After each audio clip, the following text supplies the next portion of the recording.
अस्सलाम वालेकुम, welcome back to my channel.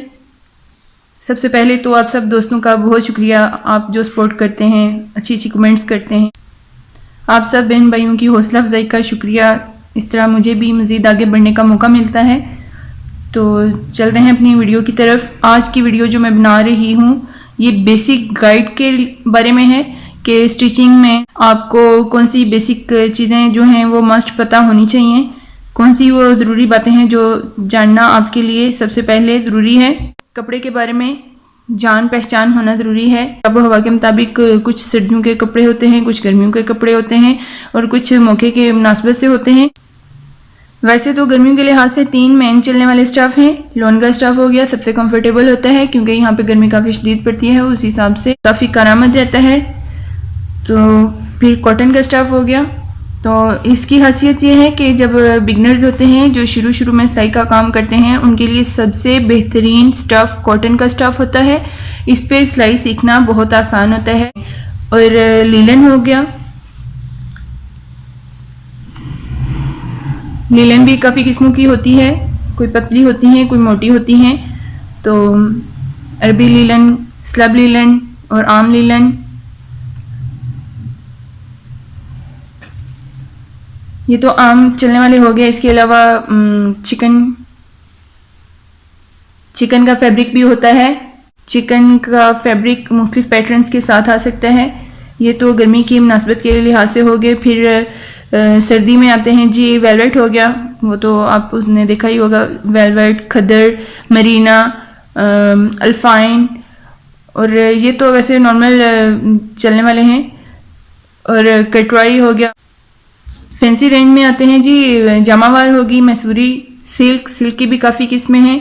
Silk ये स्लिपी होता है और चमक वाला कपड़ा होता है। जामावार देखें, इसमें कुछ शाइनिंग वाली तारें इस्तेमाल की जाती हैं, मुख्तलिफ शेड्स की, लाइट एंड डार्क की, उसमें फिर पैटर्न बनाए जाते हैं। ये जामावार का कपड़ा हो गया। अतलस होता है। और मैसूरी है, मैसूरी शलवारों के लिए भी है, अब तो मैसूरी सूटिंग भी हो गई है। मैसूरी की शर्ट एंड दुपट्टा होते हैं। और ऑर्गेन्जा है, क्रिंकल, शिफॉन, जॉर्जेट और कतान सिल्क, प्योर, ये काफ़ी सारी वैरायटी आ जाती है आगे कपड़ों की। लेकिन अब बात कर रहे हैं कि जब आप स्टिचिंग के लिए डिसाइड कर रहे हैं कपड़ा, तो वो कौन सा बेहतरीन कपड़ा है, कौन सा वो स्टफ़ होना चाहिए जो कि आपको बहुत अच्छा रिजल्ट दे। जी हाँ, बिगनर्स के लिए इंतखाब किया जाता है कॉटन के स्टफ़ का। तो आप जब भी सिलाई सिखाएं या सीखें तो पहले आप कॉटन के ड्रेसेस या कॉटन के पीसीस का इंतखाब करें। अब दूसरे पॉइंट की तरफ आते हैं। इसमें हमें ख्याल रखना होता है रॉन्ग एंड राइट साइड का। ये कपड़े की अब सीधी साइड है जिसमें आपको नज़र आ रहा होगा कि कपड़ा जो है अपने प्रिंट और कलर के लिहाज से बिल्कुल परफेक्ट है। और यहाँ पे देखिए अब कपड़े को, ये कपड़े की उल्टी साइड है।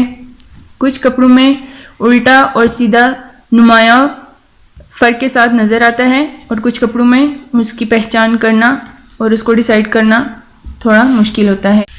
कपड़ा सिलाई करने वाले की ये जिम्मेदारी में शामिल है कि वह कपड़े की रॉन्ग और राइट साइड को क्लियर करे। इसके अलावा एक और पॉइंट है, कपड़े में जो आपकी कढ़ाई हुई है, फूल बूटे बने हुए हैं उनका, या कढ़ाई है तभी, और अगर तो प्रिंट है तो भी उसमें रुख देखा जाता है कि फूलों और पत्तों का रुख कहाँ पे है। फूलों और पत्तों का रुख हमेशा कमीज़ की ऊपर वाली साइड पे रखा जाता है, यानी इनका रुख आपकी बॉडी के अब वाइज साइड पे आएगा।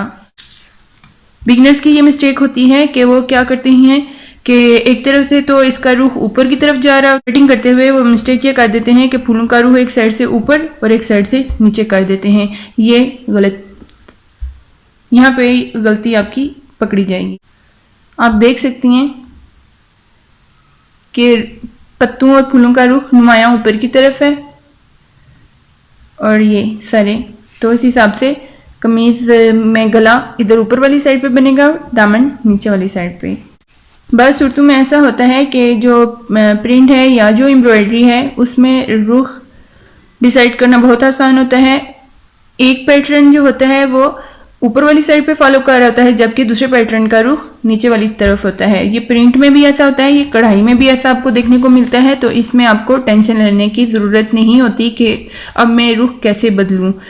कपड़े के स्ट्रक्चर को समझना है हमने कि कन्नी की साइड पे है इसका कन्नी का तलक क्या होता है, इसको हमें रखना किधर है, किधर रखने से अवॉइड करना है और किधर हमने प्रेफर करना है, किधर हमारी ये कन्नी होनी चाहिए। ये कपड़ों में आधे से पौने इंच का तकरीबन ये मार्जिन लेकर बनाई जाती है, जहाँ पे मोस्टली कपड़े की जो प्रिंटिंग कंपनी होती है या फिर अगर किसी डिज़ाइनर का है, किसी ब्रांड का कपड़ा है तो वो यहाँ पे मेंशन किया जाता है कन्नी पे। तो कन्नी का रुख देखा जाता है। कन्नी होती क्या है, कन्नी हमेशा आपके कद की लंबाई पे आती है, दिस वन, बिल्कुल इस तरह। यानी आप जब भी कमीज़ काटेंगी तो ये आपकी लंबाई कन्नी पे ही आनी चाहिए, यूं। ये कमीज़ की लंबाई होगी और ये कन्नी होगी, और ये कमीज़ की जो चौड़ाई है यहाँ आपका दामन बनेगा। ये अगर एक कपड़ा है, अगर उसकी कन्नियाँ बिलफर्ज ये हैं ब्लू वाली, ये अगर कपड़े की कन्नी है तो फिर ये देखें ये रफ साइड होती है, ये आपको पता है ये आनी बनी होती है। तो ये कपड़े के दोनों साइड पे कपड़े की चौड़ाइयाँ होगी और इस कपड़े की लंबाइयाँ जो हैं वो इसकी कन्नियाँ होगी।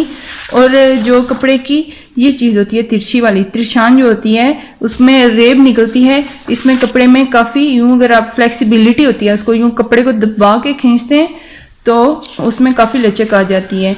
तो इसका भी इस्तेमाल होता है, लंबाइयों का अपनी जगह पे इस्तेमाल है, चौड़ाइयों की अपनी जगह। दो पीसों को जोड़ते हुए, दो तहों को जोड़ते हुए आपने जो सिलाई लगानी है उसमें ये देखें दोनों परतों को जोड़ते हुए सिलाई लगाते हुए आधे इंच का आपने मार्जिन छोड़ना ही छोड़ना है। आधे इंच का हक छोड़कर यहाँ पे आप सिलाई लगाएंगे, इससे कम नहीं करेंगे आप, वरना इसमें गुंजाइश जो होगी और जो बर्दाश्त होगी वो कम हो जाएगी। और ऐसी कम गहरी सिलाइयाँ जब आप लगा के कपड़े स्टिच करेंगे तो आपके उठते बैठते कपड़े की जो सिलाइयाँ हैं वो निकल जाएंगी। एक और पॉइंट बिगनर्स के लिए या आम रूटीन में काम करते हुए लोगों के लिए ये जानना ज़रूरी है कि जो टांके का साइज होता है, टांके का साइज वो समझना बहुत ज़रूरी है। जो टांके का साइज है वो इसके स्टिच रेगुलेटर से नंबर इसके चेंज हो जाते हैं, तो आपकी मर्जी के मुताबिक टांका छोटा भी हो सकता है। मैंने यहाँ पे 3 नंबर पे यानी 15 नंबर का टांका रख के लगाया है। ये स्टिच रेगुलेटर पे नंबर मेंशन होते हैं। ये अक्सर बिगनर्स क्या करते हैं कि जब वो सिलाई लगा कर लाते हैं तो क्या होता है कि ये सिलाई उनकी यहाँ से खुल रही होती है, ये दोनों हिस्से अलग हो रहे होते हैं। उनकी मिस्टेक क्या होती है, जो फर्स्ट स्टिचेस हैं वो हमेशा कपड़े से नीचे बनने शुरू होने चाहिए, बजाय आपके यहाँ पे आप पाँव रखें तो मशीन का पाँव तकरीबन लगभग इतनी जगह को कवर करता है, काफ़ी उसका अच्छा खासा साइज का पाँव होता है। तो फिर सुई यहाँ पे जब हिट करेगी तो इसका मतलब है कि टांका यहाँ से बनेगा।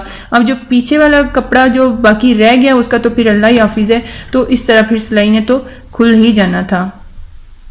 ये देखें यहाँ से सुई कोई पक्की, सिलाई कोई पक्की नहीं हुई। तो तरीका क्या है कि आपकी सुई ने यहाँ पीछे से 2-3 टांके ज़रूर बनाने हैं, वो चैन ज़रूर बनेगी। फिर यहाँ से कवर करती हुई जब सिलाई मूव करती हुई यहाँ तक आएगी तो फिर जैसे ये देखें मैंने सिलाई को मशीन को चलते रहने दिया और यहाँ पे ये चेन्स बनती रही। यहाँ से अब मेरा कपड़ा नहीं खुलेगा, लेकिन जो ये चीज़ देखें ये मिस्टेक वाला पॉइंट। तरीका क्या है सिलाई लेने के लिए, पीछे से आप टांगे बनाना शुरू करें, उसके बाद मशीन का पाँव दंदान इसको मूव करते हुए, दंदान होते हैं मशीन के अंदर, डॉग फीड डॉग जो होते हैं वो कपड़े को खुद ही खींचते रहते हैं, यूँ बढ़ता जाएगा। टांके पहले बनना शुरू हुए, कपड़ा बाद में आया सुई के नीचे। तो इस तरह यहाँ पे हमारी सुई की लगी हुई सिलाइयाँ काफ़ी सिक्योर हो चुकी हैं। और ये देखिए ये एंड पे भी ऐसे एकदम से मैंने यहाँ पे सिलाई ख़त्म नहीं की, बिल्कुल कपड़े के पास मैंने कुछ और मज़ीद चेन्स बना ली हैं। तो ये सिलाई आगे जाके मैंने कम से कम आधे इंच के बाद फिर धागा काटा। इसके अलावा मोस्ट प्रोफेशनल टिप क्या है कि आप पहले सिलाई को 2-3-4 बार अपने उसके मीन जो सही उसका टारगेट है वहां पे आप मशीन को टू एंड फ्रो यानी आगे पीछे चलाएं, शुरू करते हुए भी और एंड करते हुए भी। ऐसे सिलाई आपकी कपड़ा तो बढ़ जाएगा लेकिन सिलाइयाँ कभी भी नहीं टूटेंगी। अच्छा जी, ये देखें मशीन कुछ ऐसे भी आपके साथ सलूक करती है। वो ये सलूक आपके साथ क्यों होता है ये भी समझने की बात है, इसमें मशीन का भी कसूर नहीं होता है। इसमें इम्बैलेंस होने की बात है। जब मशीन में आपको पता है 2 धागे होते हैं, एक मशीन की नीचे जो फिरकी से आ रहा होता है, बोबिन से आ रहा होता है धागा, एक वो होता है, और एक होता है ऊपर जो नलकी से आप नीचे की तरफ धागा भेजते हैं जो सुई में पड़ता है। अब जब 2 धागे हैं, जब 2 धागे आपस में मिलकर चेन बनाते हैं तो एक टांका बनता है। और चेन कब परफेक्ट बनती है? जब ऊपर वाला धागा और नीचे वाला धागा एक टेंशन के साथ आ रहे हों। टेंशन क्या चीज़ होती है आपको तो पता है, टेंशन सब बंदों को पता है भी टेंशन की डेफिनेशन क्या है। तो जब टेंशन बराबर होगी, खिंचाव बराबर होगा, कसाव बराबर होगा, तो टांका परफेक्ट बनेगा। उसका रिजल्ट कुछ इस तरह होगा। और जब टेंशन बराबर नहीं होगी, एक धागा लूज है, एक धागा टाइट है, तो फिर उसका रिजल्ट ये आएगा। और लोग क्या कहते हैं, हाई मशीन खराब होगी। और फिर क्या होता है, नाड़ियों को देखकर अपनी मशीन का सचमुच में कबाड़ा करा लेते हैं। आप यकीन माने मशीन में कुछ भी नहीं होता। हर बंदा मशीन चला सकता है, लेकिन मशीन को चलाने से पहले उसकी नौ हाउ समझना ज़रूरी है। आप मशीन को ऑयल टाइम से करते रहें, ये फीड है उसकी। जैसे आपको वक्त पे खाना चाहिए, मशीन को भी वक्त पे खाना चाहिए। तो इसके अलावा आप उसकी सफाई सुथराई का ख्याल रखें, और फिर धागे की टेंशन को समझ लें। आप अपनी मशीन के फिर खुद ही बादशाह बन जाएंगे। प्रोफेशनल बंदे को फाड़ते हुए देखा ही होगा कि वो कपड़े को अपने यानी लंबाई चौड़ाई के नाप से वो कैसे फाड़ते हैं। जैसे मैं कह रही हूँ कि ये मेरे पास कपड़ा है, तो यहाँ पे ये मेरा तैयार नाप है, तो ये मेरे पास इतना एक्स्ट्रा होना चाहिए।